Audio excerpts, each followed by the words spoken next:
muito sobre Flamengo por aqui e a gente precisa falar de uma notícia muito boa, que é a questão das finanças do Flamengo, né? O Flamengo terá um faturamento recorde em 2025. Lembrando que a marca anterior para o desempenho anual é de 1,370 bilhões de reais e o Flamengo projeta, inclusive, um faturamento de 2 bi neste ano de 2025. E tudo isso é apontado por causa do faturamento recorde no primeiro semestre, de acordo com o balancete divulgado pelo clube, que é de 712 milhões de reais, um acréscimo de 55% em relação ao mesmo período de 2024. Então é uma grande notícia. Aí ainda não estão contabilizadas as vendas de Gerson e Wesley, tampouco as contratações de Samuel Lino, Emerson Royal, Saul não, porque ele vem sem o preço do passe, né? Mas há luvas diluídas aí nessa história, nos salários, né? E o Carrascal, tá? Então, assim, ainda está por vir essa conta nos cofres do Flamengo, tá? Mas, assim, isso é a pedra fundamental para o sucesso no campo, definitivamente, tá? Sem uma saúde financeira, uma boa governança financeira bem estabelecida, não tem como contratar jogador e tampouco tem como possuir sucesso no campo de futebol. Vou falando um assunto que é finanças do Flamengo, né? Então, é um número importante. Finanças do Flamengo, né?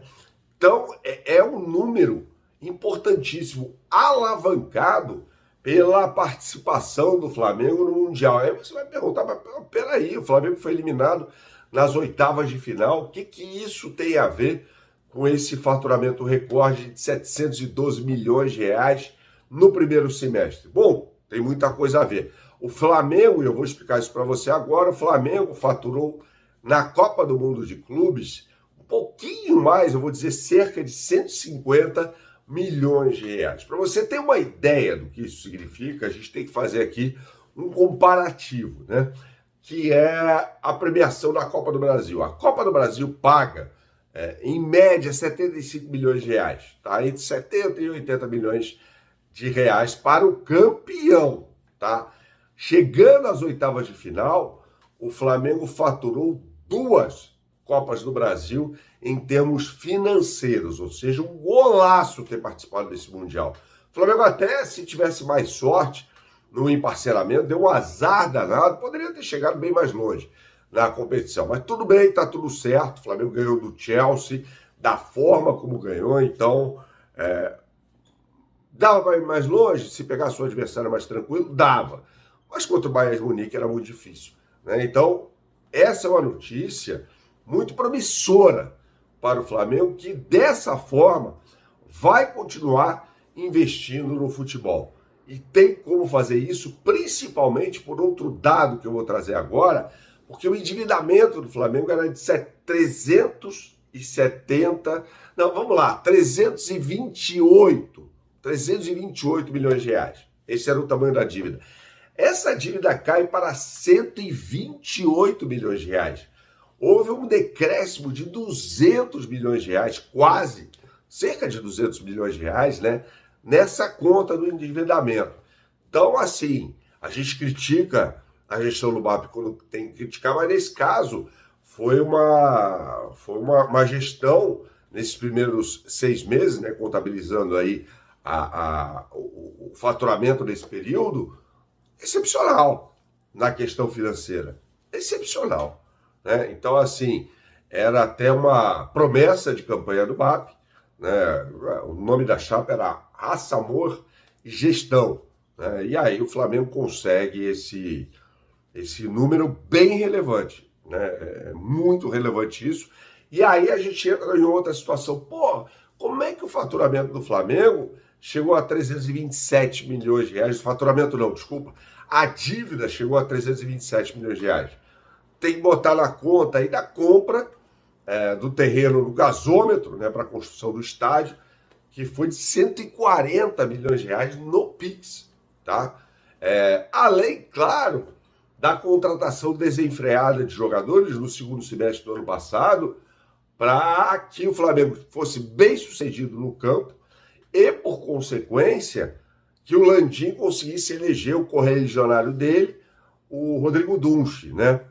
Então, havia ali uma questão e, provavelmente, se isso acontecesse, o Flamengo ia virar uma SAF com o Landim sendo CEO da SAF, ou seja, o Landim iria se eternizar no poder, né? Não há chance nenhuma, isso é informação de o Flamengo virar a SAF, pelo menos dessa gestão do BAP, isso não vai acontecer, o que seria para mim péssimo para o Flamengo, um clube que mostra que tem a capacidade aí de apresentar uma boa governança financeira, né?